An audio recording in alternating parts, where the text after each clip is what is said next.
माँ की मुस्कान। आज हम कविता का दूसरा भाग, जो अति महत्वपूर्ण प्रश्न थे, उसको हल करेंगे। इससे पहले हमने भाग 1 में 111 प्रश्नों को हल कर दिया था। आगे के प्रश्न हम हल करते हैं। तो सबसे पहले अमीर खुसरो। अमीर खुसरो अमीर खुसरो का जन्म 1253 ईस्वी को हुआ था और इनके गुरु का नाम था निजामुद्दीन औलिया। अमीर खुसरो के बचपन का नाम था अबुल हसन। अबुल हसन या अमीर खुसरो ने 99 ग्रंथों की रचना की, किंतु वर्तमान में केवल 22 ही अब उपलब्ध हैं। उसमें भी खुसरो की 3 रचनाएं अति महत्वपूर्ण मानी गई हैं। इसमें तीनों में केवल एक है खालिक बारी की ही अभी वर्तमान में उपलब्ध है। और आपके एनटी नेट पाठ्यक्रम में पहेलियाँ और मुकरियाँ, इसमें कुछ 150 पहेलियाँ संकलित की गई है। जवार एक खुसरवी अमीर खुसरो से संबंधित चली आ रही पहेलियों का सबसे विस्तृत संग्रह है, सबसे बड़ा संग्रह। सिंह प्रगर संग्रह की बर्लिन प्रति में खुसरो की पहेलियाँ ये हिंदी नाम से दर्ज की गई। कहाँ पे? यानी कि सिंह प्रगर जो संग्रहालय है बर्लिन में, वहाँ पे जो अमीर खुसरो की जो पहेलियों की प्रतियाँ रखी हुई हैं बर्लिन में, वो किस नाम से रखी हुई है? तो पहेलियाँ ये हिंदी नाम से। प्रथम 3 पहेलियाँ जो है वो नस्तालिक लिपि में लिखी गई है। पहेलियाँ ये हिंदी भी नस्तालिक लिपि में ही उपलब्ध हैं। और सभी ये जो पहेलियाँ है ना, वो नस्क लिपि में संकलित हैं। कौन सी लिपि में? नस्क लिपि या नस्तालिक लिपि। तो मुकरियों का अर्थ क्या है? किसी उक्ति को कह भी दिया हो और मानने से भी मुकर जाना, यानी कि किसी उक्ति को कहना भी और मानने से इनकार भी कर देना। ये जो मुकरियाँ होती है ना, वो 4 पंक्तियों में होती है। 3 या उससे अधिक पहली होती है और चौथी या आखिरी पंक्ति में खुसरो ए सखी साजन के रूप में पहली का उत्तर देती है। ठीक है। तो अगला प्रश्न है, अमीर खुसरो के गुरु कौन थे? तो अमीर खुसरो के गुरु थे निजामुद्दीन औलिया। कौन थे? निजामुद्दीन औलिया। अगला प्रश्न है, अमीर खुसरो की पहेलियों का सबसे विस्तृत संग्रह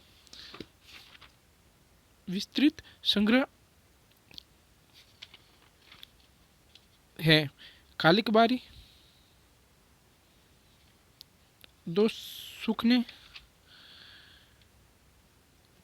तुगलकनामा, जवार खुसरवी। तो सबसे बड़ा संग्रह कौन सा है? जवार खुससखी। ठीक है। अगला प्रश्न,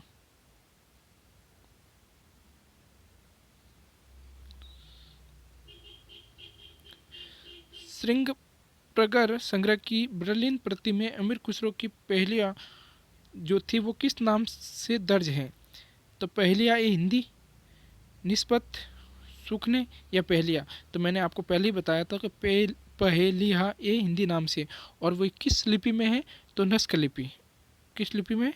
नस्क लिपि। ठीक है। अगला प्रश्न, पहेलियाँ ये हिंदी कौन सी लिपि में लिखी गई है? तो मैंने आपको पहले ही बता दिया, क्रोष्टी लिपि, नस्क लिपि, देवनागरी लिपि या ब्राह्मी लिपि। तो इसका उससे ही उत्तर होगा नस्क लिपि। अमीर खुसरो की मुकरियाँ कितनी पंक्तियों में लिपिबद्ध है? तो मैंने पहले ही आपको बता दिया था कि 4 पंक्तियों में 3, 5, 2। तो इसमें मुख्यतः 4। इसमें क्या होता है? तो 3 तो पहेलियाँ होती है, उसमें प्रश्नों के होते हैं, और चौथा या अंतिम पंक्ति होती है ना, चौथी पंक्ति, उसमें उत्तर दिया जाता है। तो इसमें कितनी पंक्तियाँ होती है? 4। खुसरो की पहेलियाँ कौन से 2 रूपों में मिलती है? पहेलियाँ या निस्बत के रूप में, मुकरिया या सुखने के रूप में, सुखने या निस्बत के रूप में, अंतरालापिका और बहिर्लापिका। तो इसका सही उत्तर है चौथा, अंतरलापिका और बहिर्लापिका। अगला प्रश्न है, अमीर खुसरो ने हिंदी साहित्य के इतिहास में किस भाषा की नींव रखी थी? तो हिंदी साहित्य में अमीर खुसरो ने हिंदी में खड़ी बोली यानी कि खड़ी बोली का आविर्भाव अमीर खुसरो से ही माना जाता है। खालिक बारी व तुगलकनामा के रचनाकार कौन है? तो इसके रचनाकार कौन है? अमीर खुसरो। अगला प्रश्न है, पहेलियों, मुकरियों व सुकनों के द्वारा उन्होंने कौतूहल और विनोद की सृष्टि की। उन्होंने दरबारी वातावरण में रहकर चलती हुई बोली से हास्य की सृष्टि करते हुए हमारे हृदय को प्रसन्न करने की चेष्टा की है। उपयुक्त कथन अमीर खुसरो के संदर्भ में किस साहित्यकार ने कहा है? आचार्य शुक्ल जी, डॉक्टर रामकुमार वर्मा, आचार्य प्रसाद द्विवेदी या धीरेन्द्र वर्मा? तो इसका सही उत्तर होगा डॉक्टर रामकुमार वर्मा।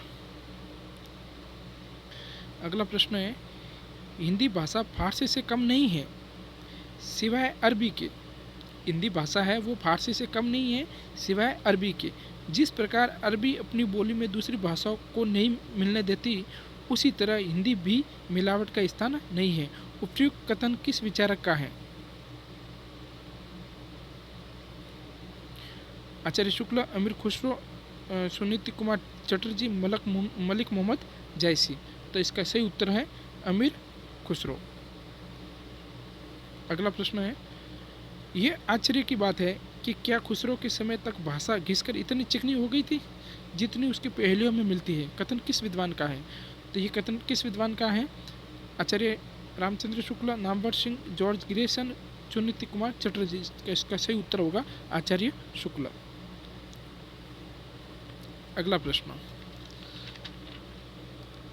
सावन भादो बहुत चलत है, माघ पूस में थोरी, अमीर खुसरो यूँ कहें तू बुझ पहली मोरी। उपयुक्त पंक्ति अमीर खुसरो की किस प्रकार की रचना है? ये जो दी है वो क्या है? तो वो है अंतरलापिका पहली है। खा गया पी गया दे गया बुत्ता, ये सकी साजन ना सकी कुत्ता। तो उपयुक्त पंक्तियों में किस प्रकार की है? ये पहलिया है कि मुकरिया है कि सुकने है कि निस्बत है? तो ये मुकरिया है। अगला प्रश्न है, जूता पहना नहीं, समोसा खाया नहीं, अमीर खुसरो के इन दो सुकनों का उत्तर क्या होगा? तलाना था, पहनाना था, खाया ना था, पानी ना था? तो तलाना था। विद्यापति की पदावली का प्रधान रस क्या है? विद्यापति ने जो पदावली लिखी है उसका जो प्रधान रस है वो श्रृंगार रस है। क्या है? श्रृंगार रस है। विद्यापति ने अपनी रचना पदावली में किन भाषाओं में लिखी गई थी? तो वो है ब्रजबुली और मैथिली। ब्रजबुली और मैथिली। अगला जो कथन है वो अति महत्वपूर्ण है, एग्जाम में बार बार पूछा जाता है ये कथन। आध्यात्मिक रंग के चश्मे आजकल बहुत सस्ते हो गए हैं, उन्हें छाकर कुछ लोगों को गीत गोविंद यानी जयदेव, गीत गोविंद किसकी रचना है? जयदेव की, के पदों में आध्यात्मिक तिथि वैसे ही पदावली जो विद्यापति के पदों में देखने को मिलती है। कथन किसका कथन है? तो ये कथन है आचार्य शुक्ल जी का। जन्म काल के अनुसार कवियों का सही क्रम क्या होगा? विद्यापति, कबीर, स्वयंभू या चंद्रवरदाई? तो इसका आप सही क्रम बताना है। तो सही क्रम बताना है तो सबसे पहले आप ऐसे करो, पहले ले लो सहरपा। सहरपा है वो 7वीं सदी के कवि हैं, ठीक है। फिर है स्वयंभू वो 8वीं सदी के कवि हैं। फिर उसके बाद में स्वयंभू 8वीं सदी के। फिर उसके बाद में चंद्रवरदाई, चंद है वो 12वीं के हैं, ठीक है। फिर विद्यापति। अब विद्यापति जो है उनके जन्म काल के संबंध में मतभेद है। कुछ विद्वान तो 1350 बताते हैं और कुछ विद्वान 1352 बताते हैं, ठीक है। और कबीर का जन्म हुआ था 1398। तो इसका सही उत्तर क्या होगा? दूसरा, 8वीं सदी 12वीं सदी, 1350, 1352, 1398। इसका मतलब दूसरा सही है। अगला प्रश्न, विद्यापति अपने वियोग वर्णन में उतने सफल नहीं हुए जितने संयोग श्रृंगार वर्णन में। ये विचार किस विद्वान का है? तो ये विचार किस विद्वान का था? डॉक्टर रामकुमार वर्मा का। अगला प्रश्न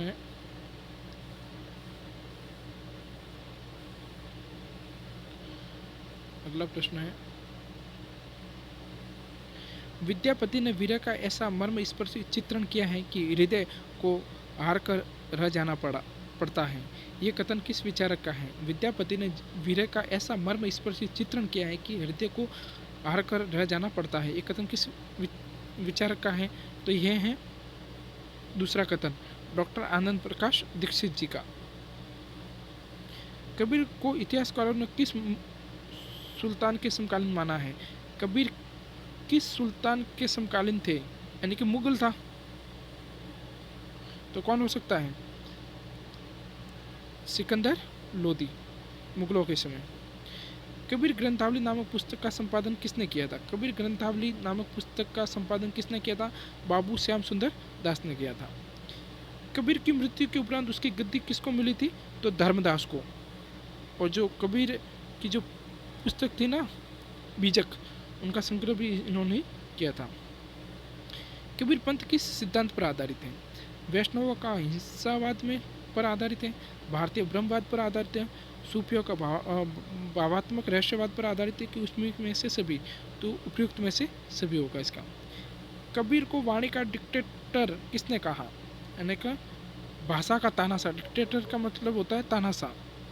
तो ऐसा किसने कहा था? ऐसा कहा था हजारी प्रसाद द्विवेदी जी ने। कबीर की उलट बासियों में प्रधान रस कौन सा है? कबीर की जो उलट बासियाँ हैं उसमें प्रधान रस कौन सा है? तो उसमें प्रधान रस है अद्भुत रस। आचार्य शुक्ल ने कबीर की भाषा को क्या कहा है? आचार्य शुक्ल जी ने कबीर की भाषा को शुद्धुकड़ी भाषा है। कबीर का रहस्यवाद किससे प्रभावित था? कबीर का जो रहस्यवाद है किससे प्रभावित था? वेदांत दर्शन से, अपने गुरु रामानंद से, नाथ संप्रदाय की तंत्र साधना से, या नाथ संप्रदाय की हठ साधना से? नाथ संप्रदाय की हठ साधना से प्रभावित था। जन्म काल की दृष्टि से निम्नलिखित कवियों का सही क्रम बताना है, ठीक है। कबीर, दादू, नानक, सुंदर। तो आपको पहले ही बता दिया मैंने कि कबीरदास जी का जन्म 1398 से 1518 लहरतारा काशी में हुआ था, ठीक है। फिर उसके बाद में दादू जी का जन्म है 1544 से 1603। ये कौन बताता है दादू का 1544 से 1603? तो आचार्य शुक्ल जी ने 1544 माना है दादू दयाल का, पीताम्बरनाथ बड़तवाल ने भी यही माना है, जबकि रामकुमार वर्मा ने 1601 माना है, ठीक है ना, ये भी ध्यान रखना। फिर उसके बाद में नानक, गुरु नानक। तो गुरु नानक का जन्म हुआ था 1469 ईस्वी में और मृत्यु हुई थी 1538 में तलवंडी पंजाब में, ठीक है। फिर है सुंदरदास। तो सुंदरदास का जन्म हुआ था 1596 में और मृत्यु हुई थी 1689 में। इनका जन्म हुआ था सुंदरदास का दौसा, राजस्थान में। तो सही उत्तर क्या होगा? सही उत्तर होगा पहला ही ऑप्शन, 1398, 1544, 1469 और 1596। अगला प्रश्न है, कबीर के निर्गुण पंथ का आधार भारतीय वेदांत और सूफियों का प्रेम तत्व है, ये कथन किसका है? तो इस कथन का सही उत्तर होगा आचार्य प्रसाद द्विवेदी। इसमें कोई संदेह नहीं कि कबीर को रामानंद से ही प्राप्त हुआ, पर आगे चलकर कबीर के रामानंद के राम से भिन्न हो गए, ये कथन किसका है? तो ये अति महत्वपूर्ण कथन है, ये ध्यान रखना। ये कथन किसका है? राहुल सांकृत्यायन का है कि आचार्य प्रसाद द्विवेदी का है, आचार्य शुक्ल जी का है, या माता प्रसाद गुप्त का? तो सही उत्तर होगा आचार्य रामचंद्र शुक्ल। आचार्य रामचंद्र शुक्ल जो के अनुसार कबीर ने अपनी साखियों में सतुकड़ी भाषा का प्रयोग किया है। सतुकड़ी से उसका क्या अभिप्राय है? आचार्य शुक्ल जी ने ऐसा कहा था कि कबीर की जो भाषा है ना वो सतुकड़ी भाषा है। तो सतुकड़ी भाषा का अर्थ क्या है? ब्रज भाषा मिश्रित पूर्वी बोली, ब्रज भाषा मिश्रित खड़ी बोली, राजस्थानी पंजाबी मिश्रित खड़ी बोली, या 5 भाषाओं का मिश्रण। तो इसका सही उत्तर होगा राजस्थानी पंजाबी मिश्रित खड़ी बोली। मुसलमान अनुयायी कबीर को किसका शिष्य मानते हैं? यानी कि गुरु क्या बताया है? मुसलमानों के अनुसार कबीर के गुरु कौन थे? तो शेख तकी। जबकि हिंदुओं ने क्या बताया था? रामानंद को। रामानंद यानी कि हिंदुओं ने तो रामानंद को गुरु बताया कबीर का, जबकि मुसलमानों ने शेख तकी को बताया गुरु। मलिक मोहम्मद जायसी की रचना नहीं है। इसमें से कौन सी रचना है वो मलिक मोहम्मद की जायसी की नहीं है? मधुमालती, अखरावट, आखिरी कलाम, पद्मावत। तो ये पद्मावत तो 1546 में लिखी गई थी, ठीक है।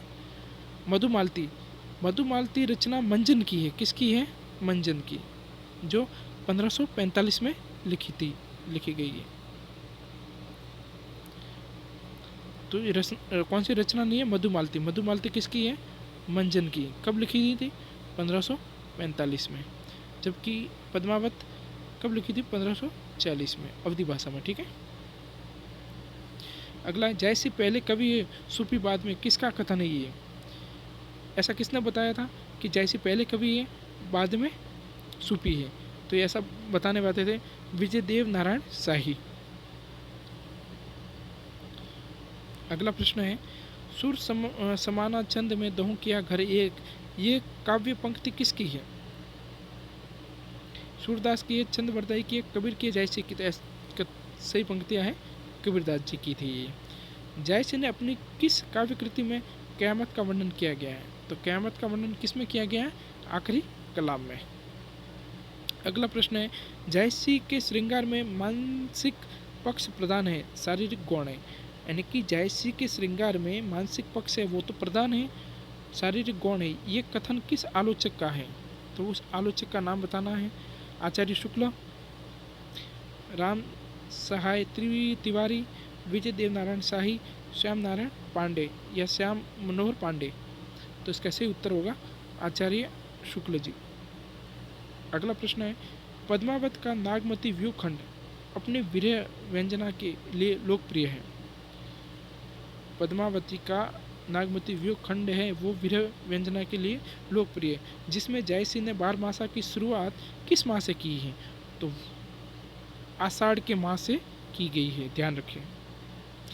जयसी ने पद्मावत महाकाव्य में किन 2 छंदों का मुख्यतः प्रयोग किया है? तो उसमें कौन सा 2 छंद हैं? दोहा और चौपाई। और किस भाषा में था ये? अवधी भाषा में। पद्मावत के संबंध में क्या सत्य है? पद्मावत अन्योक्ति है, पद्मावत समासोक्ति है, इसमें से कोई नहीं या दोनों। तो ये पद्मावत है वो अन्योक्ति है।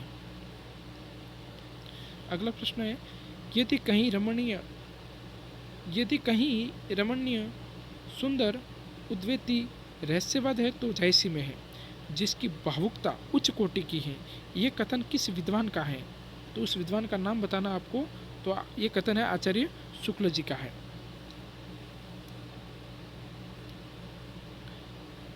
अगला प्रश्न है, जयसी की भाषा सांचे में ढली हुई, हिंदुओं के घरेलू भाव से भरी हुई, बहुत ही मधुर और हृदय ग्राहिणी है, ये कथन किस विचारक का है? तो ये कथन है आचार्य शुक्ल जी का। निम्नलिखित में से कौन सा कथन जयसी के संबंध में सही नहीं है? ध्यान रखना, नहीं बता रहा है, जयसी के संबंध में सही कथन नहीं है। ये सूफी काव्य परंपरा के मुख्य कवि हैं, इसके काव्य में इतिहास व कल्पना का समन्वय है, पद्मावत इसके यश का आधार है, इनकी 4 रचनाएं उपलब्ध हैं। ये सूफी काव्य परंपरा के मुख्य कवि है, बिल्कुल सही है। इसके काव्य इतिहास में एवं कल्पना का समन्वय है, ये भी बिल्कुल सही है। पद्मावत इसके यश का आधार है, बिल्कुल सही है। इसकी 4 रचना उपलब्ध नहीं, 22 रचना है वो अभी वर्तमान में उपलब्ध है, जबकि लिखी गई ग्रंथों की संख्या 99 मिलती है, जबकि मुख्यतः 3 ही माने गए हैं। ठीक है, तो इसका मतलब कौन सा गलत है? डी वाला ऑप्शन ये। अगला प्रश्न,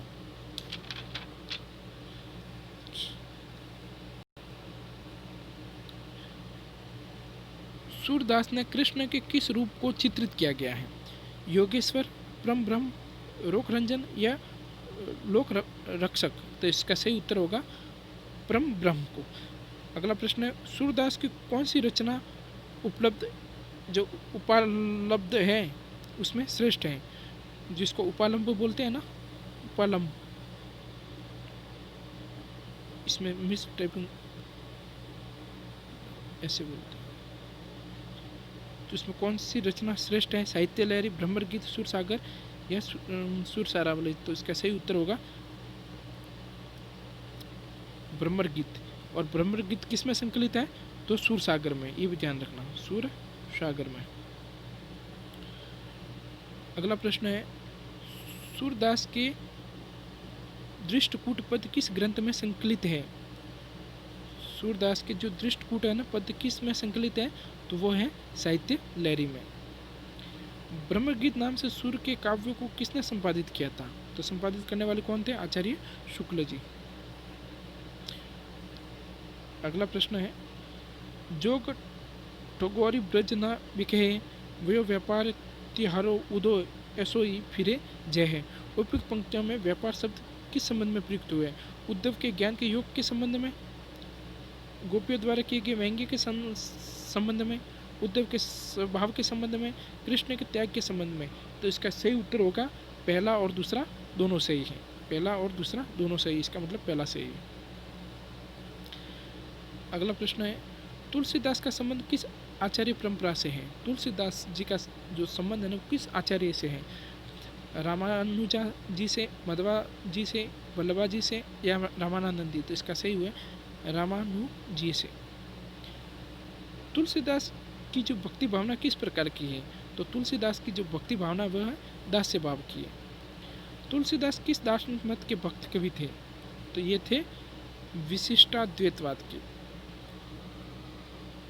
अगला प्रश्न, तुलसीदास जी को किसने मुगल काल का सबसे महान व्यक्ति कहा है? ऐसा किसने कहा था कि तुलसीदास मुगल काल के सबसे महान व्यक्ति हैं? तो उस विचारक का नाम बताना है आपको, आचार्य शुक्ल। सही उत्तर। अगला प्रश्न है, बरवे रामायण की रचना तुलसीदास ने किसके कहने पर की थी? किसके कहने पर की थी? रहीम जी के, रामानंद के, मीरा के, रसखान के? तो रहीम जी के कहने पर तुलसीदास जी ने बरवे रामायण की रचना की थी। अगला प्रश्न है, तुलसीदास द्वारा रचित सबसे छोटा ग्रंथ कौन सा है? तो तुलसीदास द्वारा रचित सबसे छोटा ग्रंथ है गीतावली। ठीक है। अब कवितावली, कवितावली में एक पंक्ति है वो जो अति महत्वपूर्ण है। जो कवितावली ये ब्रज भाषा में लिखी गई थी। इसमें एक पंक्ति ध्यान रखना, खेती न किसान को, भिखारी को न भीख बली, बनिक को न बनिक, बनिक को न बनिज, न चाकर को चाकरी। वापस बोल रहा हूँ, खेती न किसान को, भिखारी को न भीख बली, बनिक को न बनिज, न चाकर को चाकरी। ये किस पंक्तियाँ से ली गई है? रचना का नाम है कवितावली। किसने लिखी थी? तुलसीदास जी ने। ठीक है। अगला प्रश्न है, तुलसीदास ने अपनी महान कृति रामचरितमानस जो एक महाकाव्य है, हिंदुओं का रामायण महाकाव्य है, कितने समय में लिखा गया था? तो 2 वर्ष 7 माह 24 दिन। 2 वर्ष 7 माह 24 दिन। 1576 में लिखना प्रारंभ किया था और 1576 में पूरी हुई रचना। अगला प्रश्न है, तुलसीदास ने कौन सी कृति अपने मित्र गंगाराम के अनुरोध पर लिखी थी? बरवे रामायण, हनुमान वाहुक, विनय पत्रिका, रामाज्ञा प्रश्न। तो इसका सही उत्तर होगा चौथा, रामाज्ञा प्रश्न।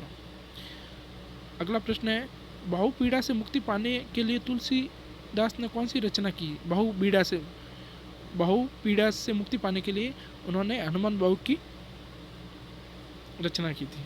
सही उत्तर ये होगा।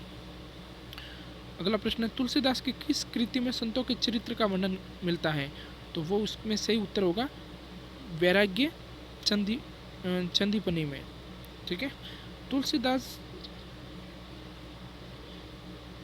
की कौन सी रचना में सीता विवाह से संबंधित है? सीता विवाह, नाम से सीता है, ध्यान रखना, से संबंधित है। तो पार्वती मंगल, रुक्मणी मंगल, जानकी मंगल, इसमें से कोई नहीं। तो आप जानकी मंगल मत करना, सही उत्तर होगा पार्वती मंगल।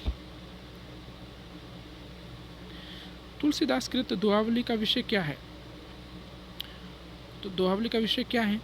आचार विचार एवं शास्त्र मत, प्रेम व भक्ति, धर्म व नीति, ये उपमेय से सभी होना चाहिए। तुलसीदास ने कौन सी रचना कलिकाल से मुक्ति पाने के लिए लिखी गई थी? तो वो थी मुक्ति पाने के लिए, कलिकाल से मुक्ति पाने के लिए विनय पत्रिका लिखी थी। अगला प्रश्न है, तुलसीदास ने कौन सी रचना सूरदास के अनुकरण पर लिखी गई थी? तो वो लिखी थी गीतावली। इसमें भी 7 कांड है, ध्यान रखना। और ये कब लिखी गई थी? 1609 में।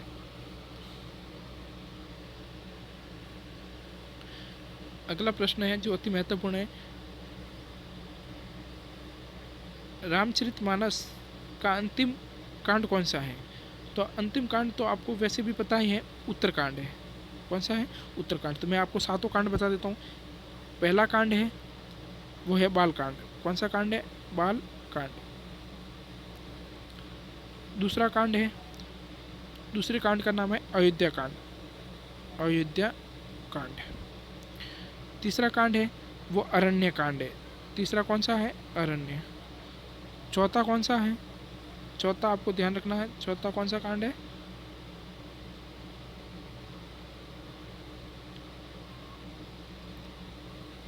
किसी कंदा कांड, किसी कंदा कांड।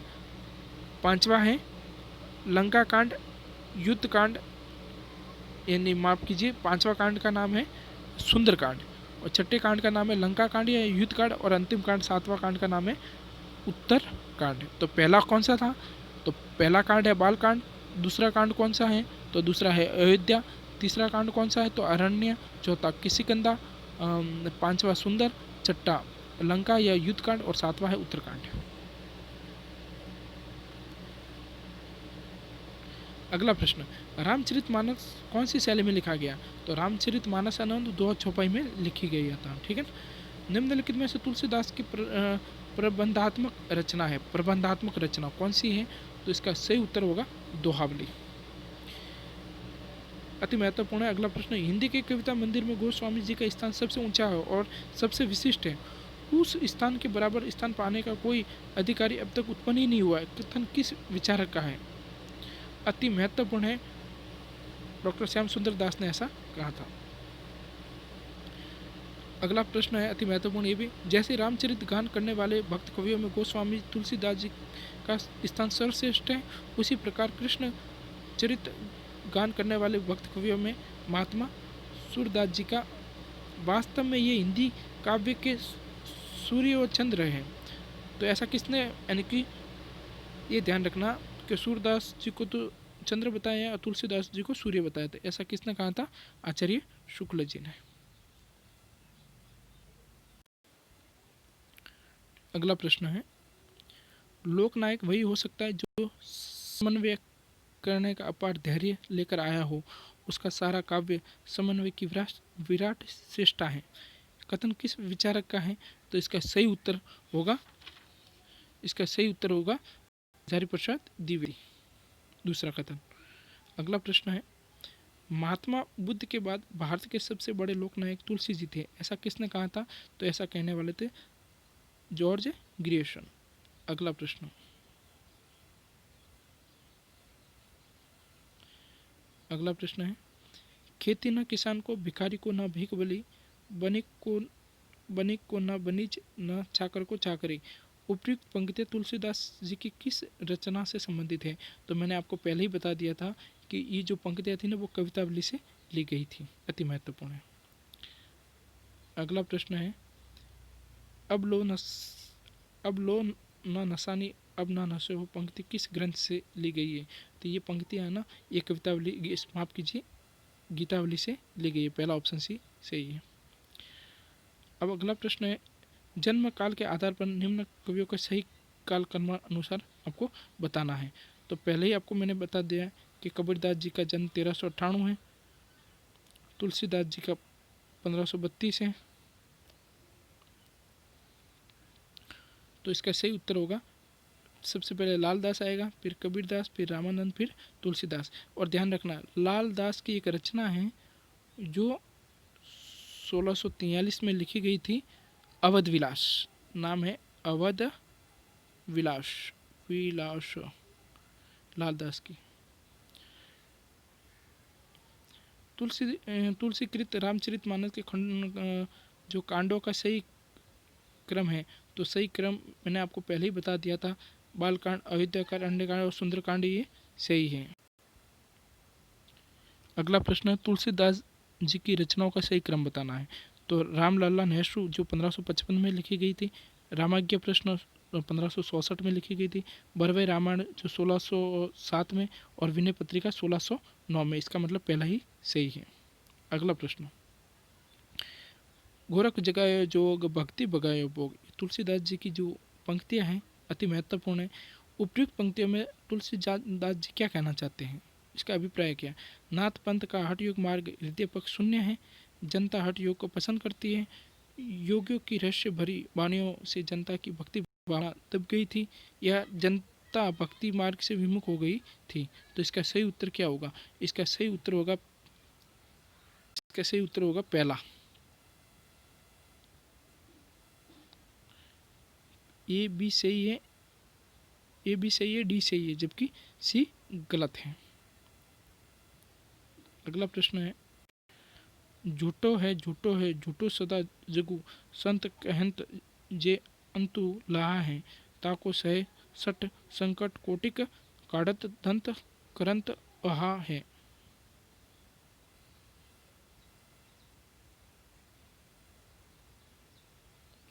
चंदपनी को गुमान बड़ो, तुलसी के विचार गवार महा, जान की जीवनु जान न जानियो, तो जान कहावत जानियो कहाँ। तीसरी पंक्ति में तुलसीदास जी क्या कहना चाहते हैं? तो तीसरी पंक्ति में तुलसीदास जी क्या कहना चाहते हैं? तो तीसरी पंक्ति में तुलसीदास जी ये कहना चाहते हैं कि उन्हें अपने ज्ञानपीठ का बहुत अभिमान है और वे स्वयं महागवार हैं। तो इसका सही उत्तर होगा दूसरा। पहला भी सही है और दूसरा भी सही है। अगला प्रश्न है, सचिव वेद गुरु तिनी, जो प्रिय बोले ही भय आश, राज्य धर्म तन तिनी कर, ओही बेगी नाश। ये दुआ रामचरितमानस के किस कांड से लिया गया है? तो ये किस कांड से लिया गया है? तो ये सुंदर कांड से लिया गया है। तुलसीदास जी ने रामचरितमानस के किस कांड में कलयुग का वर्णन किया गया है? तो कलयुग का वर्णन किया गया अयोध्या कांड। अति महत्वपूर्ण, ध्यान रखना। अब इसको क्या करना है? सुमिलित करना है। कुछ पंक्तियां हैं, जाके मुँह माया नहीं नाही रूप कुरूप, ये पंक्तियां है कबीर की, ये पंक्तियां, ठीक है। ओ मन जानी कबित अश किना मोह, यह रहे जन्नत मह चिन्हा, ये पंक्तियां हैं जयसी की पंक्तियां हैं। हरी है राजनीति पड़ी आई, जो ये पंक्तियां सूरदास जी की हैं। और अगली पंक्तियां हैं, नमामि नमीसान निर्माण रूपम विभुम व्यापकम व्यापक ब्रह्म वेद स्वरूप, जो ये पंक्तियां हैं ना, ये पंक्तियां हैं तुलसीदास जी की अंतिम वाली, ठीक है। अब इसमें कुछ पात्र दिए हुए हैं, वो सम्मिलित करना है।